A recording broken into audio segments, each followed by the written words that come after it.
Kumusta mga Coffees Mates? Ngayong araw, samahan niyo kaming tuklasin ang isa sa natatagong paraiso ng Kabanggan, Zambales. Ito ang Dapia River na makikita sa Sitio Maporac, Barangay San Juan, dito sa Kabanggan. So mga Coffees Mates, ano pang hinihintay nyo? Tara! Lag-out na! So mga Coffees Mates, madali lang makita ang daan papuntang Dapia River. May sign naman dito. Malapit lang ito sa mismong sentro nila. Kami kasi nanggaling pa ng market kaya nasa left side namin ng daan papasok ng Dapia River. Pero kung galing kayo ng Subic, nasa right side nyo ang daan bago kayo makarating ng tulay. Medyo rough road ang daan papunta sa lugar. Kaya medyo dahan-dahan lang tayo mga Coffees Mates. Maalikabok rin. Gawa nga ng hindi nakasemento ang daan. Ayan mga Coffees Mates, yung sa left side, ilog siya. Medyo ingat lang sa pagmamaneho kasi maliit lang ang daan. Pag nagkamali, diretso kayo sa ilog. Guys, medyo may sangang daan dito kaya mag-drive lang kayo straight mga Coffees Mates para di kayo maligaw. Marami rin kayong pwedeng makasalubong sa daan. Kaya give and take lang tayo mga Coffees Mates para iwas disgrasya na rin.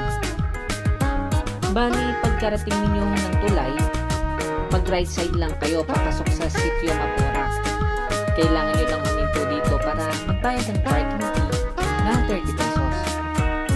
Siya nga pala mga Coffees Mates, dito rin pala ang daan papuntang Mount Mariglen.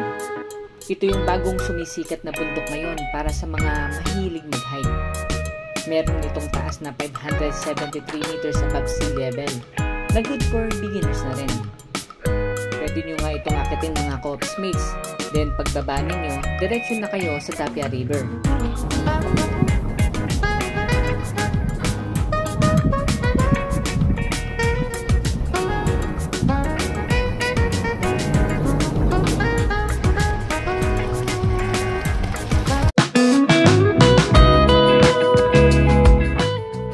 So yan mga Coffees Mates, so ito yung Dapia River. Bali yung cottage nila dito is 500 pesos daw, tapos yung per head is 30 pesos.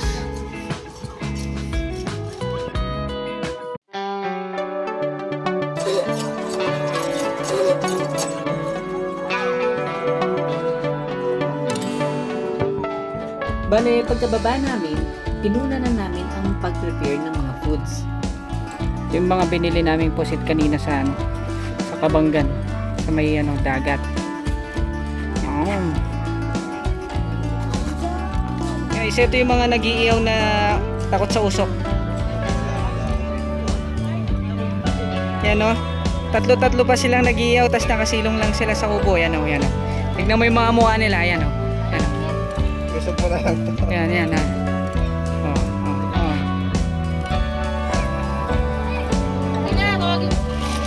Ito mo.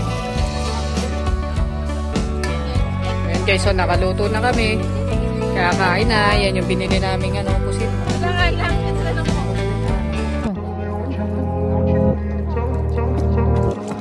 Medyo malalim ba na dyan? Malalim dyan? Ang Dapia River ay bahagi ng mas malaking Binaong River System. Ang tubig nito ay nagmumula sa mga natural na bukal at daloy ng tubig ulan mula sa mga kalapit na bundok at kagubatan ng rehiyon. Sa panahon ng tagulan, nadaragdagan ang dami at lakas ng agos ng tubig sa ilog dahil sa pag-apaw ng tubig ulan mula sa mga bundok patungo sa ilog. Ang kalinisan at malinaw na tubig ng Dapia River ay nagpapahiwatig ng minimal na polusyon at maayos na pangangalaga ng lokal na komunidad sa kanilang likas na yaman. Ito rin ay nagsisilbing patunay ng patuloy na pagdaloy ng tubig mula sa mga natural na pinagkukunan nito sa paligid.